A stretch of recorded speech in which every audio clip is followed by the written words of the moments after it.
And now the latest around the wide world of tropics. Tropical Weather Bulletin for November the 26th. Tonight in the wide world of tropics returns us to no active named systems that are out and about on the 330th day of the year, meaning that the number of storms so far this year remains at 88, 4 away from the yearly average with 1 month of the year to go. Day 178 of hurricane season in the Atlantic once again sees the no storms active graphic up and running, meaning that there is no tropical cyclone activity expected here within the next 5 days. However, 4 days remain of hurricane season over in this part of the world. Hopefully the Atlantic season is done already, leaving the statistics being at 21 named storms, 7 hurricanes, and 4 major hurricanes.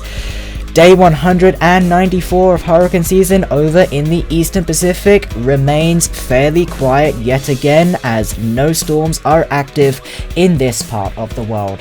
Also, with 4 days of hurricane season remaining over here, the current statistics here are 19 named storms, 9 hurricanes, and 2 major hurricanes. Now once again, hopefully the hurricane season in this part of the world is over and done with. However, generally there are 4 days left over here.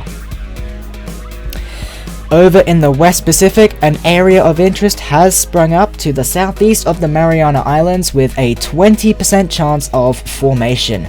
The current standings here currently stand at 19 named storms, 9 typhoons, and 4 major typhoons.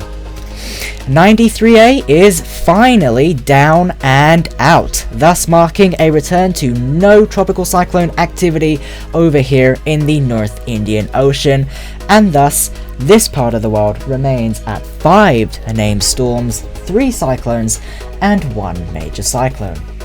Invest 91S is now back down to a 0% chance of formation after brief model support caused us to issue a 10% formation chance in yesterday's Tropical Weather Bulletin. This is now no longer the case, and we are now back to a 0% chance of formation for this system 91S. No named storms have formed so far this Southern Hemisphere season, as this season has been underway for less than a month and the tropics here are still warming up, although we've already had 1 invest over here in this part of the world. Cyclone Paddy has now dissipated, leaving the Australian region here with no tropical cyclone activity here to report. Now, so far, Paddy remains the only named storm to have formed so far this season. Please bear in mind that this season is still less than a month old. And it's still warming up here in the South Pacific as well, as no tropical cyclone activity has occurred or is occurring here in this part of the world. Now once again, this season remains at less than a month old and they're still warming up, so there have been no named storms, no cyclones, and no major cyclones over here in this part of the world. Now looking at satellite imagery for the Atlantic, once again there really isn't much to report here apart from a swirling potent extratropical cyclone to the northeast of Bermuda, a fair few thunderstorm activity elsewhere in the Atlantic. However, those are associated with mostly frontal systems. Over in the East Pacific, it's looking pretty quiet here yet again, with not a lot of any kind of activity going on over here in this part of the world. And our 20% area of interest is visible on this satellite imagery, currently headed westwards. Now, we will keep a very watchful eye on this system as it develops, and we will keep you informed and up to date right here on Force 13. Now 93A is gone after multiple days of 0% chances. Finally, it is no longer a thing and we do not need to worry about it, but please don't leave crab emojis down in the comments. So we are left with no tropical cyclone activity to report in this part of the world after 93A's departure. 91S is still the only thing that lingers over here in the Southwest Indian Ocean and the Australian region. It still remains out to sea after a brief model support caused us to bump its chances up to 10% last night. That model support has now backed off, leading us to follow suit and once again drop its chances back down to a 0% chance of formation in the next 5 days.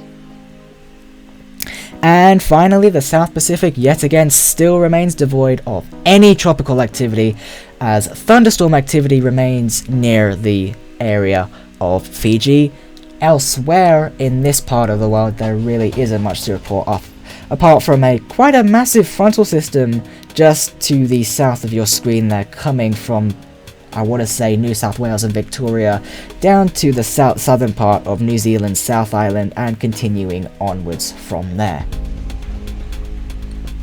Jumping into the sea surface temperatures, the West Pacific still remains largely at 29 to 30 degrees Celsius, with the Bay of Bengal registering around 28, the Arabian Sea registering 27 to 28, jumping over to the tropical Atlantic, still remaining at 28 degrees and still cooling, but ever so slowly. But the Gulf of Mexico still remains with temps of the low 20s along the coastline of the United States, with the tropical East Pacific with around 27 degrees, the Central Pacific registering 27 to 28, offshore Mexico still remains with 28 degrees. The Southern Hemisphere is warming up with the coast of with just off the northern coast, of Australia, reaching temperatures of 29 to 30, much like the West Pacific to its north, and the Southwest Indian Ocean largely remaining around 28 degrees. Jumping into the sea surface temperature anomalies, the Eastern and Central Pacific both remain cooler than average, but the west coast of Mexico still remains above average, with the La Nina still in full swing and extending over into the Western Pacific, believe it or not. The Atlantic still remains pretty much above average, with the West Pacific also largely warmer than average, but like I just said, the La Nina is creeping in on this basin, affecting the sea surface temperatures over here. The Bay of Bengal also remains above average, with the Arabian Sea mostly at or below average, but it is slowly getting back to above average. The Southwest Indian Ocean remains largely above, with the South Pacific remaining half above and half below average. On this day, all the way back in 1990, we had one Category 5 system, one Category 4 system, and one Category 2 system. Starting us off is Cyclone Sina, the Category 4 system, which prompted evacuations in Fiji prior to impacting that area, peaking as a Category 4 equivalent cyclone. Typhoon Paige, the Category 5 on your system right now, was peaking over in the West Pacific, with Owen, the Category 2, following closely behind Paige as a Category 2 system, but it would eventually become another Category 5 system within a matter of hours. And that brings us over to the Atlantic naming lists. We are still waiting on the first name of the auxiliary list, that being Adria, followed by Braylon. Next up in the East Pacific is Vivian, followed by Waldo. And up next in the Central Pacific is still Hone. Up next in the West Pacific on list 4 is Nieto, followed by Rai. Up next in the North Indian Ocean is Jawad, followed by Asani. Next up in the Australian region is Ruby, followed by Seth. First up in the Southwest Indian Ocean is Anna, followed by Batsarai. And finally, up next in the South Pacific is Cody, followed by Dovi. That's all from me for now. We'll see you for another Tropical Weather Bulletin tomorrow night.